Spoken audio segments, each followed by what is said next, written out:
السلام علیکم ورحمۃ اللہ وبرکاتہ۔ امید ہے تمام دوست احباب خیریت سے ہوں گے۔ عزیزان گرامی، رمضان المبارک کی آمد ہے۔ رمضان المبارک اور قرآن کریم لازم و ملزوم ہیں۔ قرآن کریم کے مسلمانوں پر کیا حق ہیں، یعنی پورے سال کے اندر قرآن کریم کو کتنی بار مکمل کرنا ضروری ہے، اس سلسلے کے اندر یاد رکھیے علماء کرام نے دو حق قرار دیے ہیں، ایک پورے رمضان المبارک میں اور ایک 11 مہینوں کے اندر۔ پورے قرآن کریم کے رمضان المبارک کے بارے میں روایتوں کے اندر آتا ہے کہ نبی کریم صلی اللہ علیہ وسلم کے پاس جبریل امین تشریف لاتے اور پورا قرآن کریم جو نازل ہو چکا ہوتا حصہ وہ بھی، اور جو نازل نہ ہوا ہوتا حصہ وہ بھی، پورا قرآن کریم جبریل امین آپ صلی اللہ علیہ وسلم کو سناتے اور آپ نبی کریم صلی اللہ علیہ وسلم جبریل امین کو سناتے۔ تو اس حدیث کی وجہ سے مسلمانوں پر حق ہے کہ پورے رمضان المبارک کے اندر قرآن کریم کو پڑھا بھی جائے اور سنا بھی جائے۔ اور دوسرا باقی ہے 11 مہینوں کے اندر۔ بعض علماء کرام نے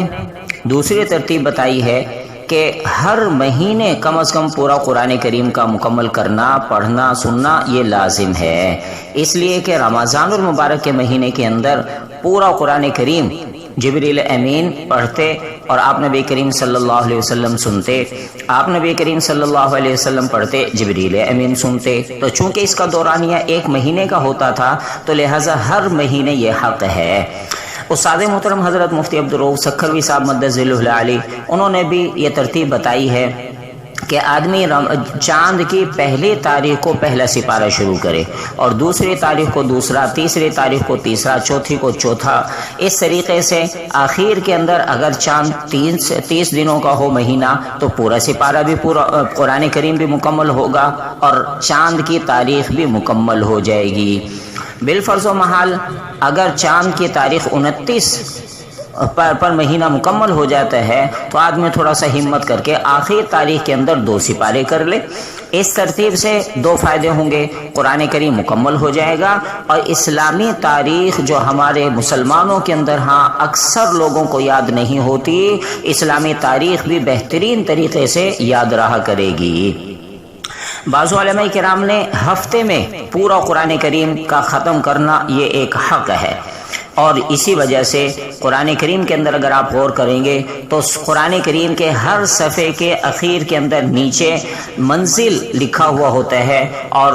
پہلی منزل، دوسری، تیسری، 7 منزلیں قرآن کریم کے اندر ہیں، اور یہ 7 منزلوں سے مراد یہی ہے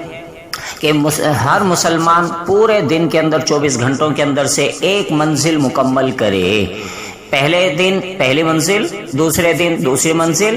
تیسرے دن تیسری منزل، چوتھے دن چوتھی منزل، 5ویں دن 5ویں منزل، چھٹے دن 6ٹھی منزل، اور 7ویں دن 7ویں منزل۔ 7ویں منزل بھی مکمل ہوگی اور ہفتہ بھی مکمل ہو جائے گا۔ یہ قرآن کریم کی ترتیب ان لوگوں کے لیے ہے جو قرآن کریم پڑھے ہوئے ہیں۔ البتہ وہ لوگ رہ جاتے ہیں کہ جنہوں نے اب تک قرآن کریم پڑھا نہیں، تو ان کی خدمت میں عرض ہے کہ بھئی وہ بھی اپنی ترتیب بنا لیں، نیت کر لیں کہ پورے دن کے اندر کم از کم ایک آیت کریمہ پڑھ لیں گے یا سیکھ لیں گے۔ اس ترتیب سے اگر وہ 30 دنوں کے اندر 30 آیات کریمہ قرآن کریم کی سیکھ لیتے ہیں اور اگلے مہینے میں 30، اگلے مہینے میں 30، تو اس ترتیب سے وہ کسی نہ کسی دن قرآن کریم مکمل کر لیں گے۔ تیسری وہ جو آخری بات فائدہ یہ ہوگا کہ جنہوں نے قرآن کریم پڑھا نہیں اور انہوں نے ابھی سے سیکھنا شروع کر دیا تو کل قیامت کے دن اللہ کے دربار کے اندر وہ اپنا کم از کم عذر تو پیش کر سکیں گے، الہی ہم نے پہلے غفلت کے اندر زندگی گزاری، اس پر تو ہم توبہ استغفار کرتے ہیں، اور بقیہ جو ہماری زندگی رہ گئی تھی اس میں ہم نے قرآن کریم سیکھنے کی شروع کر دی تھی ترتیب، لیکن اس سے پہلے ہی موت آ گئی، تو امید ہے اللہ تعالیٰ کل قیامت کے دن ان لوگوں کو بھی پھر قرآن کریم پڑھے ہوئے لوگوں کے اندر شامل فرما دیں گے۔ تو یہ آسان ترتیب ہے۔ دعا کرتے ہیں اللہ تعالیٰ مجھے بھی سننے والوں کو عمل کرنے والا بنائے۔ وما علینا الا البلاغ۔